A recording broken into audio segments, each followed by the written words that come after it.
WhatsApp guys, আমি আবার এসে পড়েছি। তো আজকের ভিডিওটা হলো আমাদের বাংলাদেশের অধিনায়ক হামজা চৌধুরীকে নিয়ে। তো অনেকের প্রশ্ন মনে মনে এখনও বলছেন যে ডিএলএস গেমে হামজা চৌধুরী আছে কি নেই। তো লেস্টার সিটি তো প্রিমিয়ার লিগ থেকে বাদ পড়ে গেছে, তো হামজা চৌধুরী কি এখনও আছে গেমে, এটাই আমাদের মনে এখনও প্রশ্ন জেগে আছে। তো আমাদের এই ডিএলএস গেমের লেস্টার সিটি অবশ্যই চলে গিয়েছে গেম থেকে।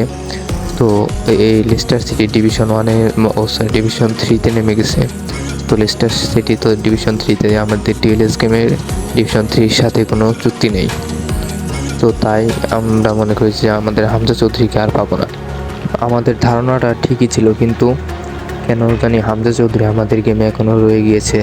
তো কোন বিষয়ে ডিএলএস এখনও হামজা চৌধুরীকে গেমে রেখেছে এটা বলতে পারলাম না। তো আমিও মনে করেছিলাম যে চলে গেছে। তো কালকে দেখি যে আমার আইডিতে আমি একটা ক্যারিয়ার মিস খেলে বের হয়েছি, ট্রান্সফার অপশনে গিয়ে দেখি যে হামজা চৌধুরী এসেছে। তো আমি তো দেখে অবাক।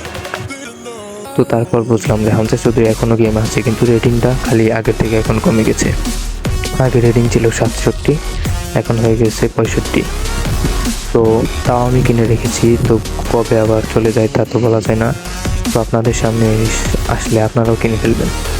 তো হামজা চৌধুরী কিন্তু বাংলাদেশ ইতিহাসে সব থেকে ভালো প্লেয়ার। তো একে কিনে রাখবেন। ডিএলএস গেমে একমাত্র বাংলাদেশ প্লেয়ার হিসেবে এখনও হামজা চৌধুরী আছে। এর আগে পরে ইতিহাসে কিন্তু ডিএলএসে বাংলাদেশি কোনো প্লেয়ার ছিল না। তো আপনাদের কাছে যদি হামজা চৌধুরী চলে আসে তো নির্দ্বিধায় আপনারা কিনে ফেলবেন, কারণ কোন সময় হামজা চৌধুরী গেম থেকে রিমুভ হয়ে যায় তা তো বলা যায় না। তো তাই আপনারা হামজা চৌধুরীকে কিনে রাখবেন। তো আমার সামনেও এসেছিল, তাই বললাম যে আমিও আপনাদের এটা শেয়ার করি। তো আপনাদের ধারণাটা আমি সম্পূর্ণ ক্লিয়ার করে দিলাম।